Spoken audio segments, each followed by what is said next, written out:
guys, Constance here from Cosmopolitan Cornbread. So I am currently working on some more food preservation. I am canning some potatoes today. I've decided I would really like to have a whole mess of canned potatoes in the pantry.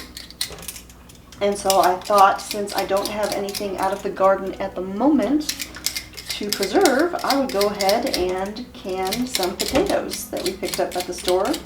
They were on sale for a really good price, and so we bought about 30 pounds that I'm going to can up today.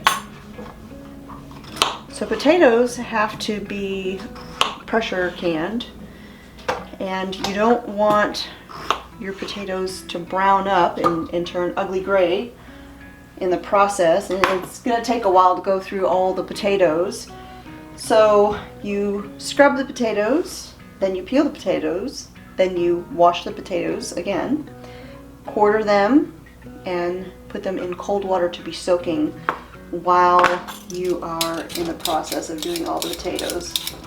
Now you can do like an acid wash with potatoes, like a vitamin C wash or an ascorbic acid wash, but from what I've read, as long as you put them straight into the cold water as you cut them up, that will keep your potatoes from turning colors. So with this batch in particular, I'm going to use that method. I'm just going to do the water method and see how it works. And if I don't like the results, now there won't be anything wrong with the potatoes, they just may not stay a pretty white color.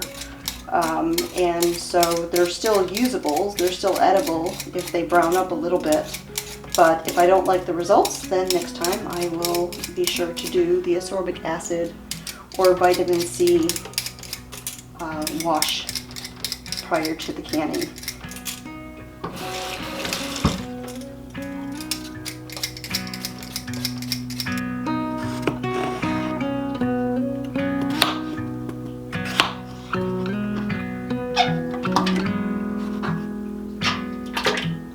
Now this potato, because it had such really huge black spots in it, I am not going to keep this one. This one is just going to go into the compost.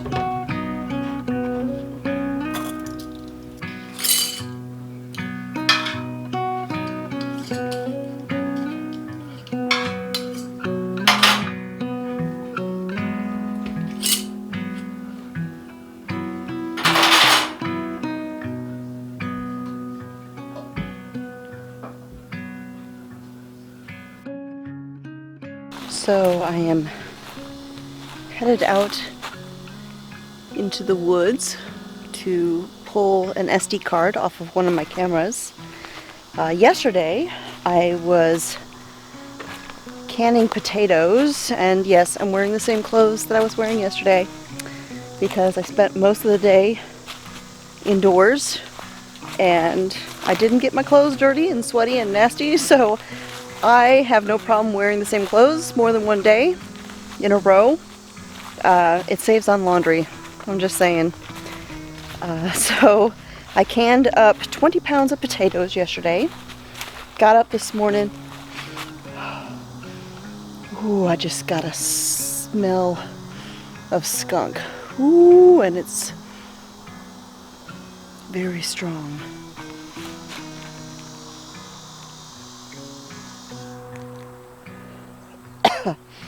Very strong. Ugh. Better keep my eyes open. Shoo, doggies. As I was saying, I canned up 20 pounds of potatoes yesterday.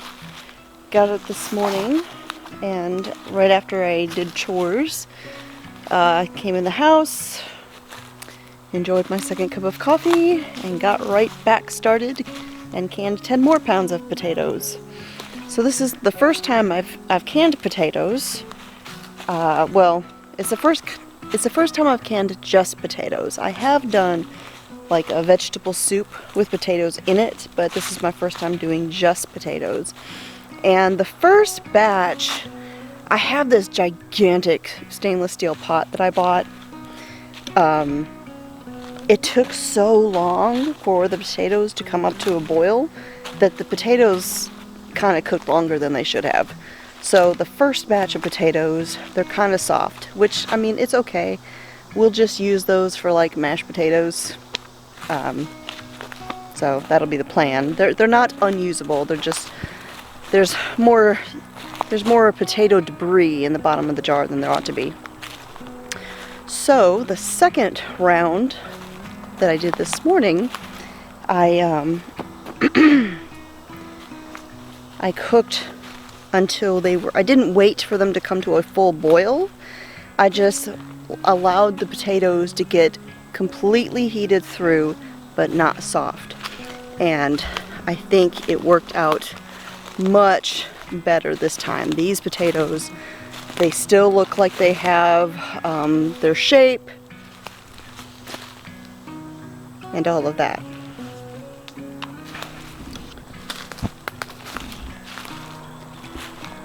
So I've kind of set a goal for myself.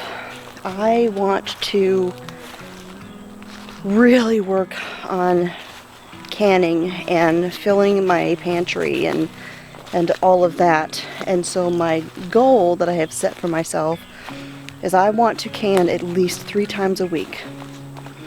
And it doesn't necessarily have to be things out of my own garden. It can be things that, you know, I got from the farmer's market or whatever. But I want to can at least 3 times every week. And I don't necessarily want to make any more jellies and jams because I don't consume that much sugar. Now I will do a little bit more here in the near future because I have all of those blueberries that I froze. And so I had froze them all because the garden was coming in and I did not have time to be canning blueberries because I needed to be canning all of the tomatoes and everything else that was coming in.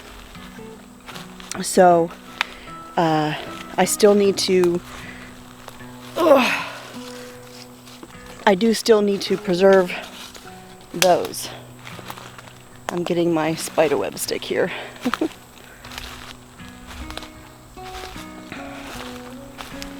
And I should have put on some bug spray before I came out here.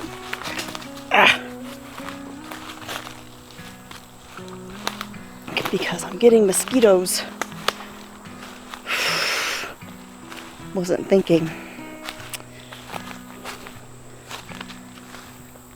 Alright, where's my camera? I moved it the last time I was out here to a different tree. So I've got to remember where it is. I guess I didn't move it. I thought I moved it to a different tree. I just fixed it so that it was aimed better. That's what I did.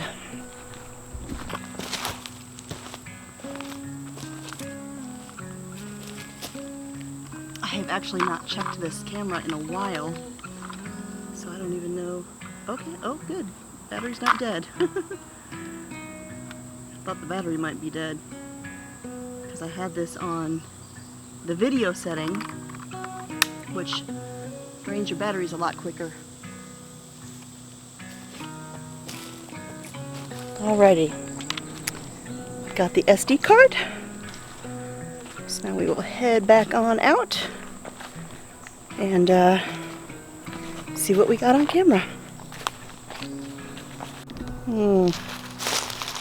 That is half of the pelvis of a deer, and I'm afraid it's a young one. It doesn't look fresh though, that's been there a while, but I always hate finding those. I mean, I do know it's nature, but I can't help but feel a little sad when I see the remains of a young animal. You know what I mean?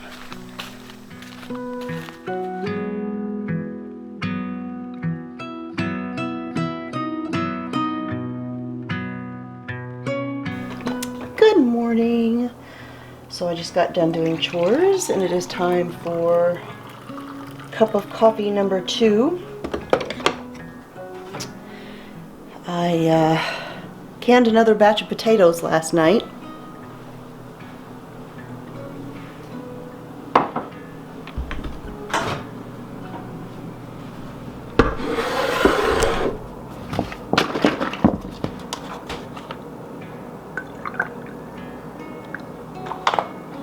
So last night I finished up canning another batch of potatoes and they are all cooled. I just got done taking the rings off, but here's the thing. These jars, I got these at a craft store. They are made by Anchor Hocking, and I have canned with these jars in the past. I've never had an issue with them.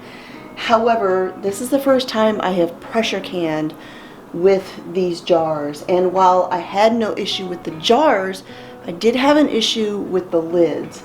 And you know, I've been canning for years, so I know not to over tighten the rings or anything like that, but these lids, they kind of feel cheap to me, and these are the lids that came with the jars. And in the batch prior to this one, I had one of those lids buckle. And in this batch, I had 3 lids buckle. So I don't think I will use the lids that come with these jars for any more pressure canning. I'll just save them for hot water bath or steam canning because they have done fine with that method. Like I said, they're just not holding up well under pressure. But I just want to show you what I'm talking about. So you can see where the lid right here had popped up and has a little crease in it. And you could actually hear it do this in the canner right when it happened. And so I knew before the canning process even got done that I had at least 2 jars in there that had done this. And unfortunately, when I opened it up, there were 3. Now, I removed the rings. They did suction down like they ought to. They did vacuum seal, and they are sealed because like I can lift these up with the lid, so they are well sealed. So I will put these on the pantry shelf. However, I am putting them right up in the front and they will get used right away. These will be the first jars to be used. And prior to me using them, of course, I will make sure that these jars are actually still sealed well, and you do that by literally picking it up by the lid. If that wasn't sealed, you could not do that.